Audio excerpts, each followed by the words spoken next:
Good afternoon, good afternoon, good afternoon, a very good afternoon. Rupesh, Sonu, Brajesh, Rahul, DK, Mohammed, Gauri, Prince, Deepika, Pawan, Shyam, Shalu, Manish, Pallavi, Shaily, Jitu.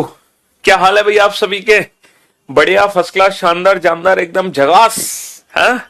तो हम लोग पढ़ रहे थे सीटिंग अरेंजमेंट चैप्टर, और काफी दिन हो चुके हैं सीटिंग अरेंजमेंट पढ़ते हुए, और हम बैंकिंग लेवल की सीटिंग अरेंजमेंट पे पहुंच चुके हैं, है ना। जैसे कि आप जानते हैं कि जो पहली तीन क्लासेस थी वो एसएससी और अदर एग्जाम से रिलेटेड थी, लेकिन अब जो हम सीटिंग अरेंजमेंट पढ़ रहे हैं वो बैंकिंग लेवल का सीटिंग अरेंजमेंट पढ़ रहे हैं। ठीक है जी, किस लेवल का? बैंकिंग लेवल का। हम्म।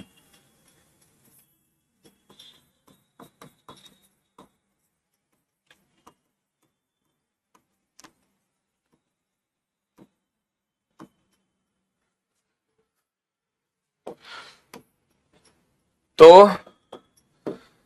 हमने कितनी अरेंजमेंट बना ली है अभी तक?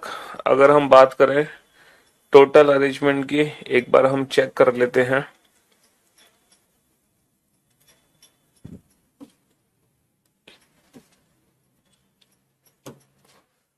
पहली, दूसरी, तीसरी, चौथी, पांचवी, छठी, सातवीं, आठवीं, नवीं, 10वीं, 11वीं, 12वीं, 12, 13, 13, 14, 15, 16, 17, 18, 19, 19 क्वेश्चन हम कर चुके हैं। 19। चलो, अब बैंकिंग पीओ वाले क्वेश्चंस चल रहे हैं बेटा, बैंक पीओ वाले। ठीक है, ये वो सिटिंग अरेंजमेंट है जो बैंक पीओ की सिटिंग अरेंजमेंट है। आप लोगों को अगर बैंक पीओ का एग्जाम नहीं देना तो आप भले ही बाद में प्रैक्टिस मत करना, लेकिन लाइव क्लास में इन क्वेश्चंस की प्रैक्टिस कर लो। पता है क्यों? क्योंकि अगर आपने इन क्वेश्चन की प्रैक्टिस कर ली ना, तो जो बाकी एग्जाम्स में सीटिंग अरेंजमेंट आएगी ना, वो आपके लिए एकदम हलवा होगी, हलवा। अगर आपने ये क्वेश्चन, हैप्पी नवरात्रि, आप जय माता दी, और नववर्ष की आप सभी को हार्दिक शुभकामनाएं। हाँ, हाँ जी, बना लो, बनाओ इस क्वेश्चन को फटाफट से, जल्दी से।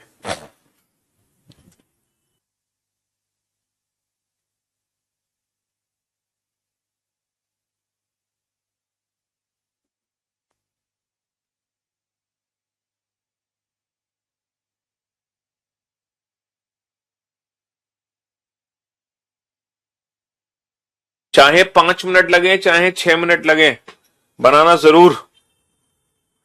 20-21 मार्च की अपलोड नहीं हुई क्लास पीएनजी, चलो देखता हूं मैं।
बड़ा सा क्वेश्चन है बेटा। खुशबू ने आंसर दे दिया इस क्वेश्चन का, बहुत बढ़िया खुशबू, शाबाश, वेल डन खुशबू, वेरी गुड।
हाँ जी। खुशबू, पल्लवी और दीपिका, सोनू, प्रियंका, बस इतने बच्चे ही इस क्वेश्चन को बना पाए। यह है बैंकिंग पीओ लेवल का क्वेश्चन।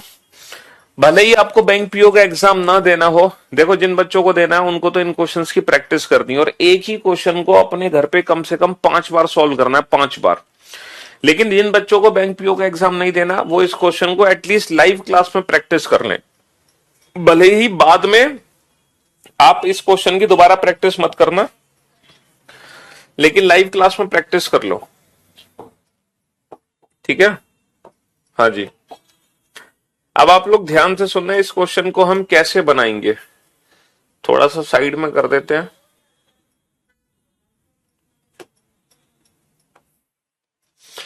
क्वेश्चन क्या है, 8 मित्र हैं जो कि एक सीधी रेखा में उत्तर की ओर मुख करके बैठे हैं। 8 मित्र एक सीधी रेखा में उत्तर की ओर मुख करके बैठे हैं। उनमें से प्रत्येक अपना जन्मदिन अलग अलग महीनों में मनाएगा, जनवरी, फरवरी, मार्च, अप्रैल, मई, जून, जुलाई, अगस्त, परंतु एक ही क्रम में है, अनिवार्य नहीं है। ठीक है जी। ए डी के दाएं तीसरे स्थान पर है। A sits third to the right of D. देखो डी कहीं बैठा है, उसके दाईं ओर तीसरा कौन है, 1 2 3, उसके दाईं ओर तीसरा कौन है, ए। बहुत बढ़िया। ए और जिसका जन्मदिन उस महीने में है जिसमें 30 दिन होते हैं, के बीच में एक व्यक्ति बैठा है, एक व्यक्ति, मेरे भाई ए, और जिसका जन्मदिन 30 दिन के महीने में है, 30 दिन के 2 महीने हैं, जनवरी है नहीं, फरवरी है नहीं, मार्च है नहीं, अप्रैल है, मई नहीं है, जून है, जुलाई अगस्त नहीं है, ठीक है। और अगस्त तक ही महीने हैं 8। तो 30 दिन के 2 महीने हैं, एक तो बेटा अप्रैल और एक जून। तो ए और कह रहे हैं कि जिसका महीना 30 दिन में है उसके बीच में एक व्यक्ति है, ये हिंट है, इसको बाद में लिखेंगे। एच उसके बाएं तीसरे स्थान पर बैठा है जिसका जन्मदिन अप्रैल में है। H sits third to the left of April. B उसके बाएं तीसरे स्थान पर बैठा है जिसका जन्मदिन जून में है। B sits third to the left of June. D और जी के बीच में 2 से ज्यादा व्यक्ति बैठे हैं। देखो डी और जी के बीच में 2 से ज्यादा व्यक्ति बैठे हैं, और जो जी है वो डी के बाईं तरफ है। डी और जी के बीच में दो से ज्यादा व्यक्ति हैं, जो जी है वो डी के बाईं तरफ है, डी के बाईं तरफ जी है, डी के बाईं तरफ जी है, और जी और डी के बीच में दो से ज्यादा व्यक्ति हैं, दो से ज्यादा व्यक्ति, तो दो से ज्यादा व्यक्ति बेटा मैक्सिमम 3 आ सकते हैं। पता है क्यों? क्योंकि टोटल 8 व्यक्ति हैं, 1 2 3 4 5 6 7 8, तो जी और डी के बीच में ज्यादा से ज्यादा 3 ही व्यक्ति आ सकते हैं, दो से ज्यादा 3, 3 से ज्यादा नहीं आ सकते, है ना। अब आप इस वाले पॉइंट को यूज करो, ए और जिसका बर्थडे 30 डेज में है उसके बीच में 1 का गैप है, तो यानी कि इसका बर्थडे 30 डेज में है, 30 डेज वाले मंथ में इसका बर्थडे, तो अब ये या तो अप्रैल होगा या जून होगा, तो दो पॉसिबिलिटी है, दोनों पॉसिबिलिटी को बना लो, 1 2 3 4 5 6 7 8, ये हो गया जी, ये हो गया डी और ये हो गया ए। तो बेटा दो पॉसिबिलिटी है, या तो ये होगा अप्रैल या फिर ये होगा जून। तो अप्रैल के थर्ड लेफ्ट में एच है, 1 2 3, अप्रैल के थर्ड लेफ्ट में एच, और जून के थर्ड लेफ्ट में बी है, जून के थर्ड लेफ्ट 1 2 3, जून के थर्ड लेफ्ट में बी है। चलिए बहुत बढ़िया। नेक्स्ट, एच और बी डी के पड़ोसी नहीं है, एच और बी डी के पड़ोसी नहीं है, तो भैया डी के पड़ोसी है ही नहीं कोई भी, एच और बी। एफ का जन्मदिन उस महीने में आता है जिसमें 30 दिन से कम दिन होते हैं, यानी कि एफ का जन्मदिन फरवरी में है। एफ डी का पड़ोसी नहीं है। अच्छा ये बताओ, एफ डी का पड़ोसी नहीं है तो एफ को या तो यहां बैठाऊंगा या फिर यहां बैठाऊंगा। जिसका जन्मदिन जनवरी में आता है वह उसके बाएं तीसरे स्थान पे है जिसका जन्मदिन अप्रैल में है। अप्रैल के थर्ड लेफ्ट में कौन है? अप्रैल के थर्ड लेफ्ट में एफ बेटा डी का पड़ोसी नहीं है ना। अप्रैल के थर्ड लेफ्ट में कौन है? अप्रैल के थर्ड लेफ्ट में जनवरी, अप्रैल का थर्ड लेफ्ट 1 2 3, तो ये कौन है? ये जनवरी है। लेकिन यहां पर नहीं पता अप्रैल और जनवरी कहां है, तो अप्रैल के थर्ड लेफ्ट में एच है, तो बेटा डेफिनेटली एच जनवरी है। जहां भी एच होगा वो जनवरी होगा, जहां भी एच होगा वो जनवरी होगा। जिसका जन्मदिन मार्च में आता है वह उस व्यक्ति के दाएं दूसरा है जिसका जन्मदिन जनवरी में है। जनवरी के दाएं दूसरा मार्च 1 2, ये कौन हो गया? ये मार्च हो गया। ठीक है। अच्छा एक काम करो, यहां पर मैं अप्रैल को बैठाने की कोशिश करता हूं। बेटा अप्रैल ये नहीं हो सकता, इसका थर्ड लेफ्ट नहीं है। अप्रैल ये नहीं हो सकता, इसका थर्ड लेफ्ट नहीं है। अप्रैल ये नहीं हो सकता, इसका थर्ड लेफ्ट नहीं है। अप्रैल ये नहीं हो सकता क्योंकि उसके थर्ड लेफ्ट पे एच नहीं आ सकता। अप्रैल ये हो सकता है, इसके थर्ड लेफ्ट पे 1 2 3 यहां पर एच आ सकता है। बहुत बढ़िया। अप्रैल ये नहीं हो सकता, अप्रैल ये नहीं हो सकता क्योंकि इसका जो थर्ड लेफ्ट है ना 1 2 3 यहां पर एच नहीं आ सकता। अप्रैल ये नहीं हो सकता, इसके थर्ड लेफ्ट पे एच नहीं आ सकता। तो 100% अप्रैल ये है, उसके थर्ड लेफ्ट पे 1 2 3 ये एच है, और एच है जनवरी में, और जनवरी के सेकंड राइट में कौन है? मार्च। तो बेटा ये मार्च हो गया, ये मार्च हो गया। ठीक है जी, हाँ जी। अब यहां पर मैं बैठाऊंगा जून को। बेटा जून ये नहीं हो सकता, जून का थर्ड लेफ्ट नहीं है, जून ये नहीं होगा, जून का थर्ड लेफ्ट नहीं है, जून ये नहीं होगा, जून का थर्ड लेफ्ट नहीं है, जून ये नहीं होगा क्योंकि जून के थर्ड लेफ्ट पे बी नहीं आ सकता। अच्छा जून ये नहीं हो सकता क्योंकि ये तो डी मार्च है। जून ये नहीं हो सकता, जून ये नहीं हो सकता क्योंकि उसके थर्ड लेफ्ट पे बी नहीं आ सकता। पूछो क्यों? क्योंकि एच और बी कोई भी डी का इमीडिएट नेबर नहीं है। जून ये नहीं हो सकता क्योंकि उसके थर्ड लेफ्ट पे बी नहीं आ सकता। तो फाइनली जून यहां पे कहीं नहीं आ सकता, फाइनली जून यहां से कहीं नहीं आ सकता। तो ये वाली अरेंजमेंट गलत हो गई, ये वाली अरेंजमेंट गलत हो गई बिल्कुल। ये वाली अरेंजमेंट सही है, ये वाला पॉइंट भी यूज कर लिया, ये वाला पॉइंट भी यूज कर लिया। अब बेटा ये वाला पॉइंट यूज करो, एफ फरवरी में है और वो डी का इमीडिएट नेबर नहीं है। एफ डी का इमीडिएट नेबर नहीं है और एफ कहां है? एफ फरवरी में है, एफ फरवरी में है और एफ डी का इमीडिएट नेबर नहीं है। वह व्यक्ति जिसका जन्मदिन जुलाई में आता है सी के दाएं दूसरा है। बेटा सी को मैं यहां नहीं बैठा सकता क्योंकि उसका दाएं दूसरा जुलाई हो सकता है। सी को मैं यहां नहीं बैठा सकता क्योंकि उसका दाएं दूसरा जुलाई नहीं हो सकता। तो सी यहां है, उसका दाएं दूसरा जुलाई ये है। ई के पड़ोसी का जन्मदिन अगस्त में नहीं है बेटा, ये ई है, इसका बर्थडे अगस्त में नहीं है, तो इसका बर्थडे कहाँ है, इसका बर्थडे अगस्त में है। तो जनवरी, फरवरी, मार्च, अप्रैल, ये कौन है, ये मई है। और ये अरेंजमेंट हमारी कंप्लीट हो गई, और ये अरेंजमेंट हमारी कंप्लीट हो गई। तो बनाना इतना टफ नहीं था। बहुत सारे बच्चे हैं जिन्होंने एकदम परफेक्ट आंसर दिया। हाँ जी, सोनू का भी आंसर एकदम सही है, बहुत बढ़िया, शाबाश।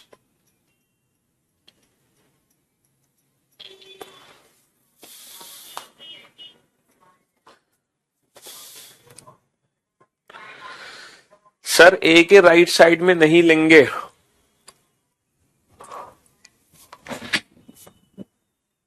हाँ जी, तो आप लोगों को करना क्या है, एक एक करके लोगों को बैठाना है। बेटा सीटिंग अरेंजमेंट में पहली बात तो यह है, जो पहली क्लास में मैंने आपको क्वेश्चन करा ना, पहली दूसरी क्लास में, उन दो क्लासेस को ध्यान से देखो। और आप इंटू टू मोड में मत देखो, इंटू वन स्पीड पे देखो। और पहली दो क्लास में जो सीटिंग अरेंजमेंट के क्वेश्चन कराए हैं, है ना, अगर आपको बेसिक में दिक्कत है तो आप उन्हीं क्वेश्चंस को कम से कम एक ही क्वेश्चन को दो तीन बार सॉल्व करो, एक एक क्वेश्चन को दो तीन बार। पहले उस क्वेश्चन का सोल्यूशन देखो किस तरह से मैंने उसको सॉल्व किया, उसके बाद आप उस क्वेश्चन को दो तीन बार खुद से सॉल्व करो, तब जाके आपकी बेहतरीन प्रैक्टिस होगी और वो कॉन्फिडेंस आपके अंदर आएगा। ठीक है, ये कैसे पता चला था कि ये लास्ट पॉइंट है? बेटा जो जी था ना, उसको डी के लेफ्ट में बैठाना था, और जी और डी के बीच में दो से ज्यादा लोग थे, तो दो से ज्यादा लोग तीन, जैसे ही हमने तीन लोग बीच में किए टोटल आठ व्यक्ति हो गए, और जैसे ही टोटल आठ व्यक्ति हो गए तो ये एकदम किनारे पर हो गया, है ना, ये एकदम किनारे पर हो गया। चलिए एक और खतरनाक सा क्वेश्चन लेते हैं, ये तो पीओ मेंस लेवल के क्वेश्चन है। इस क्लास को अटेंड करने से पहले पुरानी क्लासेस अटेंड करनी पड़ेंगी, पुरानी क्लासेस के क्वेश्चन सॉल्व करने पड़ेंगे दो दो तीन तीन बार, तब आज की क्लास अटेंड करो।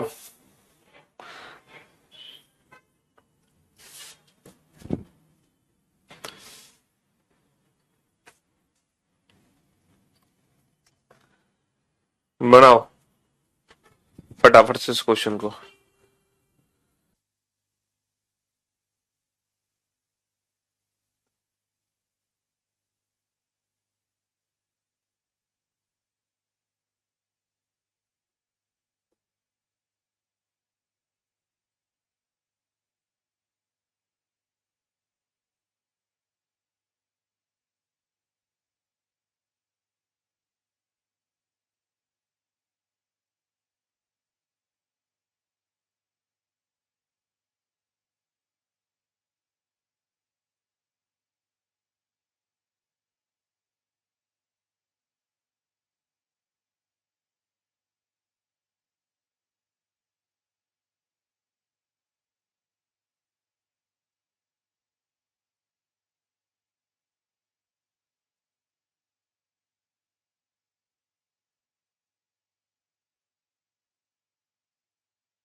पल्लवी, विनय, मोहित, प्रगति, खुशबू। हाँ जी, ओके। श्रुति, इस बार तो आप लोगों के आंसर आ गए। क्यों भाई? हाँ, ये भी पीओ मेंस लेवल का क्वेश्चन है।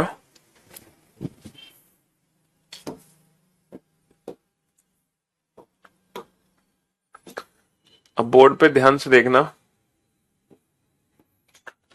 क्वेश्चन क्या है कि टोटल कितने लोग हैं?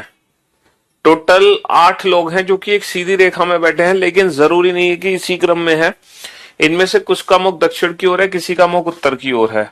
जी का मुख दक्षिण दिशा में है, जी इज फेसिंग साउथ। अब हमें नहीं पता जी को कहां बैठाना है, but G is facing south. D P के बाएं चौथे स्थान पर है, पी पंक्ति के किसी एक किनारे पर बैठा है, पी पंक्ति के किसी एक किनारे पर है। टोटल 8 लोग हैं, 1 2 3 4 5 6 7 8। 1 2 3 4 5 6 7 8। बेटा पी जो है वो इस किनारे पर भी हो सकता है और पी जो है वो इस किनारे पर भी हो सकता है। पी के बाएं चौथे स्थान पर डी है, पी का फोर्थ लेफ्ट। बेटा पी का फोर्थ लेफ्ट इधर नहीं है, इधर है, यानी कि पी का फेस साउथ में है। 1 2 3 4, पी के फोर्थ लेफ्ट पे डी है। पी का फोर्थ लेफ्ट इधर नहीं है, 1 2 3 4, पी के फोर्थ लेफ्ट पे डी है, तो पी का फेस नॉर्थ में है। ठीक है। डी के दोनों पड़ोसियों का मुख उत्तर दिशा में है, डी के दोनों पड़ोसियों का मुख उत्तर दिशा में है, डी के दोनों पड़ोसियों का मुख उत्तर दिशा में है। ई आर के बाएं दूसरे स्थान पर है, आर डी का पड़ोसी नहीं है, आर और एफ पंक्ति के दोनों किनारे पर नहीं है। देखो आर जो है डी का पड़ोसी नहीं है, आर पंक्ति में किनारे पर नहीं है ना। और जो ई है वो आर के सेकंड लेफ्ट पर है। आर को मैं यहां नहीं बैठा सकता क्योंकि आर का सेकंड लेफ्ट ना तो यहां है और ना ही आर का सेकंड लेफ्ट यहां पर ई आ सकता, तो आर को यहां भी नहीं बिठा सकते। आर को मैं यहां भी नहीं बिठा सकता क्योंकि ना तो सेकंड लेफ्ट ये बनेगा ना ही सेकंड लेफ्ट ये बनेगा, तो आर यहां भी नहीं आ सकता। तो कुल मिलाकर आर सिर्फ और सिर्फ यही आएगा। और आर के सेकंड लेफ्ट पे कौन है? आर के सेकंड लेफ्ट पे डी है, आर के सेकंड लेफ्ट पे ई है, इसका सेकंड लेफ्ट बेटा यही होगा, इसलिए आर का फेस नॉर्थ में होगा। आर डी का इमीडिएट नेबर नहीं है, आर किनारे पर नहीं है, आर यहां नहीं आएगा क्योंकि इसके सेकंड लेफ्ट पे ई नहीं आ सकता। बेटा आर यहां भी नहीं आ सकता क्योंकि ना तो सेकंड लेफ्ट यहां आने वाला ई ना ही यहां आने वाला ई, तो आर यहां भी नहीं आ सकता। तो कुल मिला के आर यहां आएगा और इसके सेकंड लेफ्ट पे ई है, इसका सेकंड लेफ्ट इधर नहीं होगा, इसका सेकंड लेफ्ट इधर होगा, इसका फेस साउथ में है ना, इसका फेस साउथ में कर दो और इसके सेकंड लेफ्ट पे कौन ला दो? ई ला दो। इसके सेकंड लेफ्ट पे कौन ला दो? ई ला दो। एफ का मुख जी से विपरीत दिशा में है, इसका मतलब जी का फेस साउथ में है, तो एफ का फेस नॉर्थ में है, एफ का फेस नॉर्थ में है। एफ के दोनों पड़ोसियों का मुख उत्तर की ओर है। बेटा मैं एफ को यहां नहीं बिठा सकता क्योंकि इसके दो पड़ोसी नहीं है। एफ यहां आ सकता है, यहां आ सकता है, यहां आ सकता है, बहुत सारी जगह आ सकता है। एफ के दोनों पड़ोसियों का मुख उत्तर की ओर है। बहुत बढ़िया। एच क्यू के तुरंत बाएं बैठा है, एच क्यू के तुरंत बाएं है, क्यू के तुरंत बाएं। तो बेटा Q को मैं यहां नहीं बैठा सकता क्योंकि Q के तुरंत बाएं H नहीं आ सकता। Q को मैं यहां नहीं बैठा सकता क्योंकि H ना तो यहां आएगा ना यहां आएगा। Q यहां आ सकता है या यहां आ सकता है, दो पॉसिबिलिटी है Q की। H is immediately left of Q, H is immediately left of Q। ठीक है, हाँ जी, H is immediately left of Q। G के पड़ोसियों का मुख विपरीत दिशा में, G के भी दो पड़ोसी हैं, G के भी दो पड़ोसी हैं, एक का फेस नॉर्थ में तो एक का फेस साउथ में। अच्छा जी को बैठा सकता हूं मैं, जी को यहां नहीं बैठा सकता किनारे पर क्योंकि जी के दो पड़ोसी नहीं है। जी को मैं यहां नहीं बैठा सकता क्योंकि जी का फेस साउथ में होना चाहिए। जी को यहां बैठा सकते हैं और यहां बैठा सकते हैं, दो पॉसिबिलिटी है, एक और एक, दो जी को बैठाने की। बहुत बढ़िया। जी को यहां नहीं बैठा सकता, दोनों पड़ोसियों का मुख एक दूसरे के विपरीत नहीं है, जी को यहां नहीं बैठा सकता है ना, और जी को किनारे पर बैठा नहीं सकता, तो 100% जी यहां है, जी का फेस साउथ में है, दोनों पड़ोसियों का मुख विपरीत है, इसका नॉर्थ इसका साउथ। अब बेटा यहां इसकी एक और पॉसिबिलिटी बना लो, 1 2 3 4 5 6 7 8। ऊपर वाले की पॉसिबिलिटी बना लो, P R E D। ठीक है, अब बेटा जी को मैं कहा, यहां तो बैठा नहीं सकता, जी को मैं या तो यहां बैठा सकता हूं, यहां बैठा नहीं सकता, या फिर जी को मैं यहां बैठा सकता हूं। जी का फेस साउथ, जी का फेस साउथ, दोनों पड़ोसियों का मुख विपरीत, एक का नॉर्थ एक का साउथ, एक का नॉर्थ एक का साउथ। तो यहाँ पे तीन संभावनाएं मेरी बन गई। कितनी संभावना बन गई? तीन संभावनाएं बन गई। अब बेटा एफ को बैठाओ। एफ को मैं कहां बैठाऊंगा कि दोनों पड़ोसियों का मुख उत्तर दिशा में हो। एफ को यहां तो बैठा नहीं सकता क्योंकि फिर एच और क्यू एक साथ नहीं आ सकते। एफ किनारे पर आ नहीं सकता, तो 100% एफ यहां है, दोनों पड़ोसियों का मुख उत्तर दिशा की ओर है। ठीक है, एफ को यहां नहीं बिठा सकता, दोनों पड़ोसियों का मुख नहीं बनेगा। एफ यहां नहीं बैठेगा, दोनों पड़ोसियों का मुख उत्तर में नहीं है। एफ यहां बैठेगा, एफ का फेस नॉर्थ में, दोनों पड़ोसियों का फेस भी नॉर्थ में है। एफ यहां नहीं बैठेगा, दो पड़ोसी नहीं, एफ यहां नहीं बैठेगा, दोनों का मुख उत्तर में नहीं है। एफ यहां नहीं बैठेगा, दोनों पड़ोसियों का मुख उत्तर में नहीं है। तो कुल मिलाकर एफ कहीं भी नहीं बैठ पाएगा। कुल मिलाकर एफ कहीं भी नहीं बैठ पाएगा। इसका मतलब ये वाली पॉसिबिलिटी तो गलत हो गई। अब बेटा दो संभावनाएं बचती हैं, ये वाला पॉइंट भी यूज हो गया, ये वाला पॉइंट भी यूज हो गया।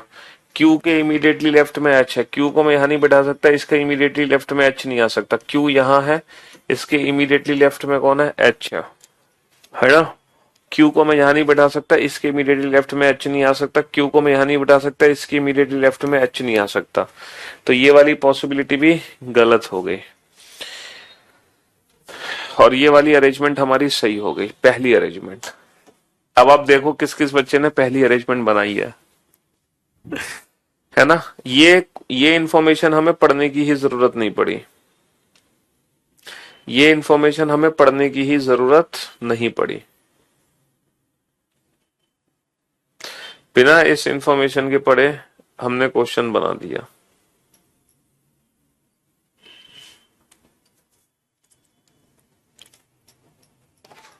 ठीक है,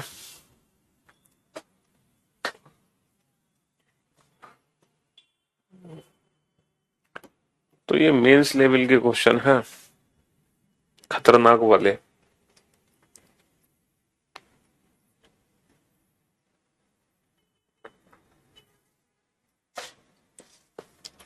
ये थोड़ा सा आसान क्वेश्चन मैं आप लोगों को दे रहा हूं, थोड़ा आसान क्वेश्चन है ये। ठीक है, हम्म,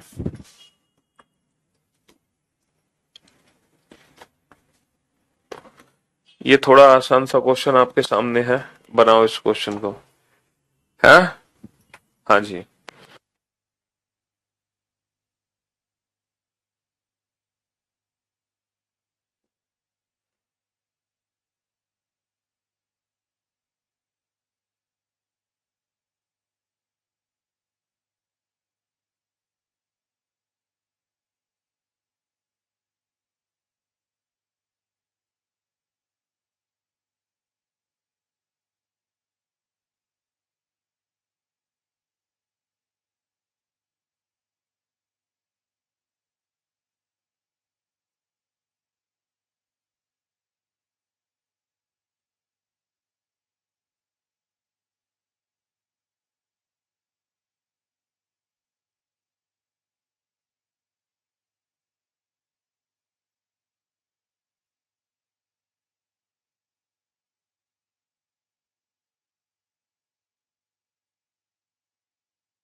बनाओ बेटा, इस क्वेश्चन को तो बनाओ।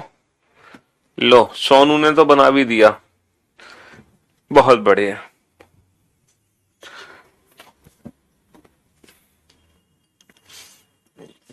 ये तो बेटा बेसिक क्वेश्चन है, ये पीओ मेंस का क्वेश्चन नहीं है। ये क्वेश्चन दिया गया है तुम्हें रिलैक्स करने के लिए। ये बेसिक क्वेश्चन है, पीओ मेंस का क्वेश्चन नहीं है, समझ रहे हो? हाँ जी सर, मेरा CHSL 2021 skill test clear, CGL 2022 297 marks, all credit goes to Careerwill and team, specially Piyush sir and Rakesh sir, दोनों में हो जाएगा। Ravish Pandey, ex serviceman, thanks a lot sir, thanks Careerwill. चलिए शुक्रिया रवीश जी, जब आपका सिलेक्शन हो तो आप जरूर करियरविल आए हमसे मिलने, ठीक है जी। हाँ जी, शॉर्ट में कैसे लिखते हैं, जैसे देखो ये है पी, ये मैंने क्या लिखा, इसका मतलब क्या है, P is immediately left of R, इसका मतलब क्या है, P is second to the left of R, इसका मतलब क्या है, P is third to the right of Q, है ना, third right of Q, P is third to the right of Q। जैसे इमीडिएट नेबर है तो ये इमीडिएट नेबर हो गए, P Q का पड़ोसी नहीं है तो इसको ऐसे लिख दो, P Q का पड़ोसी नहीं है। शॉर्ट फॉर्म तो आप अपनी लैंग्वेज में लिख लो जो आपको समझ आए। PQRST are sitting around a circular table facing away from the centre. 5 लोग हैं जो एक वृत्त के चारों ओर बैठे हैं और सबका जो फेस है वो सेंटर से बाहर है। सबका फेस सेंटर से बाहर है, पांचों के पांचों का, 1 2 3 4 5, पांचों लोगों का फेस सेंटर से बाहर है, ठीक है। हाँ जी, इनमें से प्रत्येक के पास अलग अलग संख्या में अंगूर हैं, मतलब 1 नंबर है जिसके पास सबसे ज्यादा अंगूर है, 2 के पास उससे कम, 3 के पास उससे कम, 4 के पास उससे कम, और जो 5 नंबर है उसके पास सबसे कम अंगूर है। 1 वाले के पास सबसे ज्यादा, 5 वाले के पास सबसे कम अंगूर है, ठीक है। जिसके पास सबसे ज्यादा अंगूर है उसके दाएं दूसरे को दूसरे स्थान पर पी बैठा है।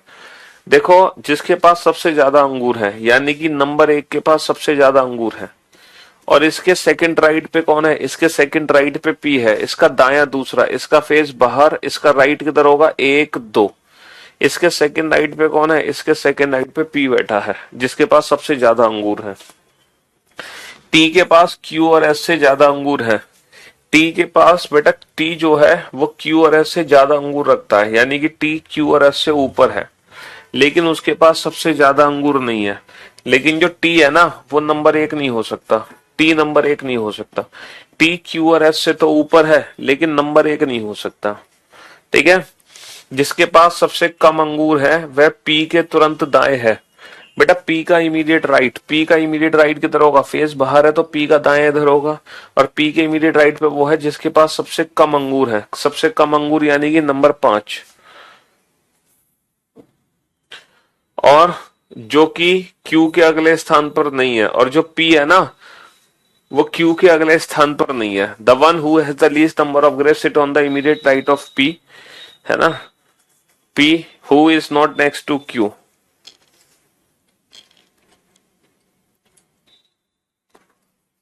P is not immediately next to Q। बेटा P जो है वो Q के अगले स्थान पर नहीं है, तो Q जो नंबर है वो नंबर 1 का तो हो नहीं सकता, क्योंकि Q से ऊपर T है, तो 100% यही Q है, 100% यही Q है ना। हाँ जी, वह जिसके पास दूसरे सबसे ज्यादा अंगूर है यानी कि नंबर 2 के बाएं दूसरे स्थान पर वह व्यक्ति बैठा है जिसके पास दूसरे सबसे कम अंगूर है यानी कि नंबर 4। तो जो नंबर 2 है ना वो सेकंड लेफ्ट पर है नंबर 4 के, नंबर 4 के सेकंड लेफ्ट पर नंबर 2 है। देखो नंबर 4 ये नहीं हो सकता, बहुत बढ़िया, नंबर 4 ये नहीं हो सकता क्योंकि इसके सेकंड लेफ्ट पे नंबर 2 नहीं आ सकता, क्योंकि Q कभी भी नंबर 2 नहीं हो सकता। Q से ऊपर T आएगा, T नंबर 1 है नहीं, तो Q नंबर 2 कभी नहीं होगा, तो नंबर 4 ना तो यहां ना तो यहां। नंबर 4 ये भी नहीं है क्योंकि उसके सेकंड लेफ्ट पे नंबर 2 आना चाहिए, नंबर 4 ये भी नहीं है, तो कुल मिला के नंबर 4 ना तो ये है, ना तो ये, ना तो ये, ना तो ये, तो दूसरे जो सबसे कम अंगूर है वो है Q के पास, तो नंबर जो 4 है वो Q है। अब इसका जो सेकंड लेफ्ट है, इसका सेकंड लेफ्ट ये है नंबर 2, ये है नंबर 2, ये नंबर 2, तो P हो गया बेटा नंबर 2, क्योंकि नंबर 4 के सेकंड लेफ्ट पे नंबर 2 है। नंबर 4 के सेकंड लेफ्ट में नंबर 2 है बेटा। Q से ऊपर T है, Q से ऊपर T, T नंबर 1 तो हो नहीं सकता, तो डेफिनेटली T नंबर 3 है। डेफिनेटली T नंबर 3 है। 1 2 3, ठीक है, T नंबर 3 है। और यहाँ पे S आएगा नंबर 5, S आएगा नंबर 5, और बचा R नंबर 1, R हो गया नंबर 1। और ये अरेंजमेंट हमारी कंप्लीट हो गई, और ये अरेंजमेंट हमारी कंप्लीट हो गई। ठीक है, ये अरेंजमेंट हमारी कंप्लीट हो गई।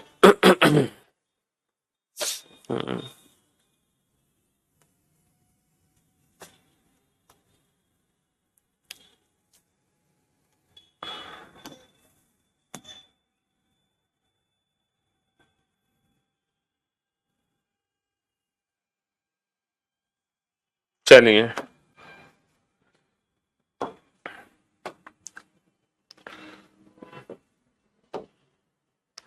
इस क्वेश्चन को बनाओ। ये बिल्कुल ही अलग क्वेश्चन है।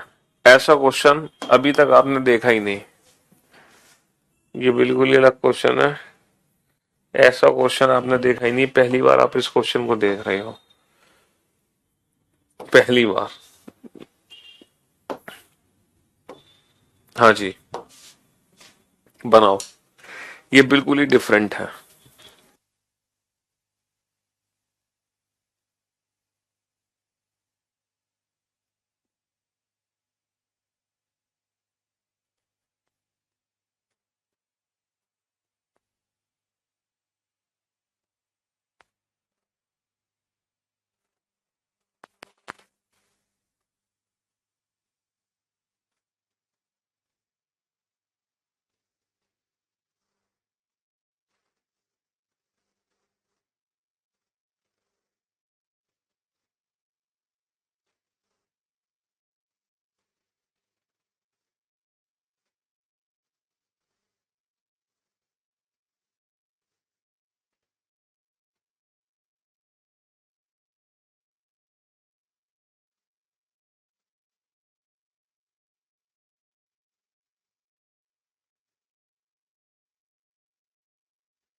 हाँ जी। तो बेटा ये क्वेश्चन भी नहीं नहीं नहीं नहीं, हाँ ये क्वेश्चन भी आसान सा क्वेश्चन था। जो मैं कह रहा था ना डिफरेंट टाइप का क्वेश्चन, बेटा वो ये नहीं है, वो अगला क्वेश्चन था, वो बिल्कुल अलग था।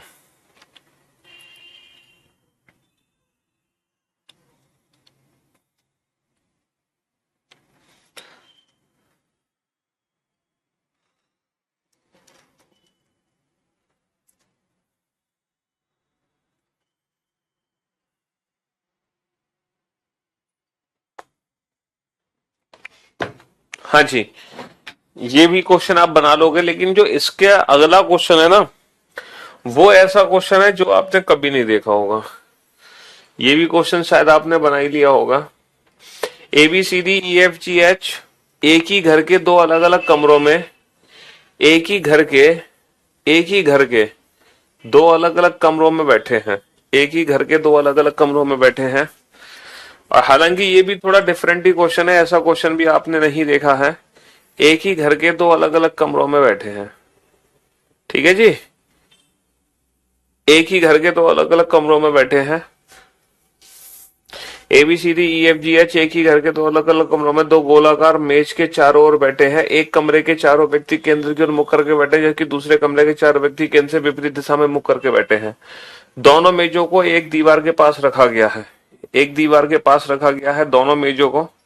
ये एक दीवार है हमारी, ये क्या है, ये एक दीवार है जो दोनों कमरों को जोड़ती है। वह मेज जिसके चारों ओर व्यक्तियों का मुख केंद्र की ओर है, वह दीवार के बाईं ओर है। बाईं तरफ जो व्यक्ति हैं उनका फेस सेंटर में है, और जो दाईं तरफ व्यक्ति हैं उनका फेस सेंटर से बाहर है, ठीक है। प्रत्येक मेज की चारों कुर्सियों का स्थान मूल दिशाओं की तरफ है। मूल दिशाओं की तरफ मतलब समझ रहे हो, ईस्ट वेस्ट नॉर्थ साउथ, पूरा पश्चिम उत्तर दक्षिण, पूरा पश्चिम उत्तर दक्षिण। हाँ जी, चलिए। तो अब हमारा जो क्वेश्चन है वो पहला पॉइंट क्या है, पहला पॉइंट ये है, पहला पॉइंट ये है हमारा कि ए का मुख, पहला पॉइंट क्या है, ए का मुख केंद्र की ओर है। अगर ए का मुख केंद्र की ओर है तो ए बेटा इस साइड है। ई जी और एच के बीच में बैठा है, E sitting between G and H. E किस किस के बीच में है, जी और एच के बीच में है, लेकिन जी और एच को कहां बैठाएंगे हमें नहीं पता। डी एफ के तुरंत बाएं बैठा है, डी एफ के तुरंत बाएं है, तो D is immediately left of F, ठीक है। एच दीवार के पास बैठा है, दीवार के पास ये दो व्यक्ति बैठे हैं, ये भी व्यक्ति दीवार के पास है, ये भी व्यक्ति दीवार के पास है, और उसकी पीठ दीवार की तरफ है। बेटा एच की पीठ दीवार की तरफ है, तो इसकी पीठ दीवार की तरफ नहीं है, लेकिन इसकी पीठ दीवार की तरफ है। और बेटा जी और एच के बीच में कौन है, ई। जी और एच के बीच में कौन है, ई। तो जी कहां आएगा, डेफिनेटली जी यहां आएगा। जी और एच के बीच में कौन आ जाएगा, ई। तो बेटा ई और ए बच गए, ए और ई इन दोनों में से कोई एक है, ए ऊपर या नीचे, ई ऊपर या नीचे, ठीक है जी। हाँ जी। अच्छा, सी का मुख, सी का मुख दोनों कमरों को जोड़ने वाली दीवार से दूर है, दोनों कमरों को जोड़ने वाली दीवार से दूर है किसका मुख, सी का मुख, तो ये सी हो गया। जिन कुर्सियों पे ए और एफ बैठे हैं वो समान स्थान है। बेटा एफ के इमीडिएटली लेफ्ट में डी है ना। मैं एफ को यहां नहीं बैठा सकता क्योंकि एफ और ए की कुर्सी एक समान है।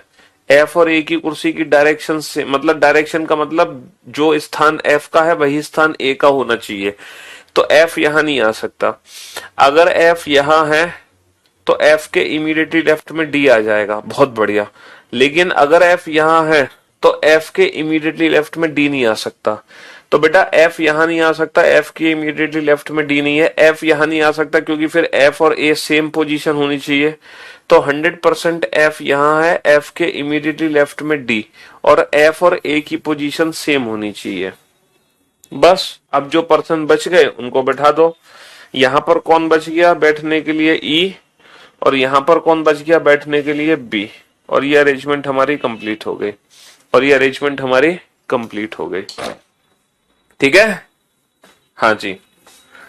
तो देखो, जिन बच्चों को बैंक पीओ बैंक का एग्जाम नहीं देना है वो बच्चे सीटिंग अरेंजमेंट में जो लाइव क्लास में मैं क्वेश्चन करा रहा हूं, तो एटलीस्ट वो बच्चे सिर्फ लाइव क्लास में प्रैक्टिस कर लें, बाद में इन क्वेश्चंस की प्रैक्टिस ना करें। लेकिन जिन बच्चों को बैंकिंग का एग्जाम देना है वो बच्चे इन क्वेश्चंस की बाद में भी प्रैक्टिस करेंगे, और एक ही क्वेश्चन को कम से कम घर पे 3 या 4 बार सॉल्व करेंगे। कितनी बार? कम से कम 3 या 4 बार। ठीक है? हाँ जी, एक ही सिंगल क्वेश्चन को बार बार सॉल्व करना है घर पे। ठीक है, चलिए, तो कल भी हम बैंकिंग पीओ लेवल की ही सीटिंग अरेंजमेंट पढ़ाएंगे। कल भी मेंस लेवल की ही सीटिंग अरेंजमेंट चलेगी हमारी। कल और बड़े बड़े क्वेश्चन कराएंगे हम। ये तो लास्ट के 2 क्वेश्चन तो बेटा छोटे छोटे क्वेश्चन है, ये भी और ये भी।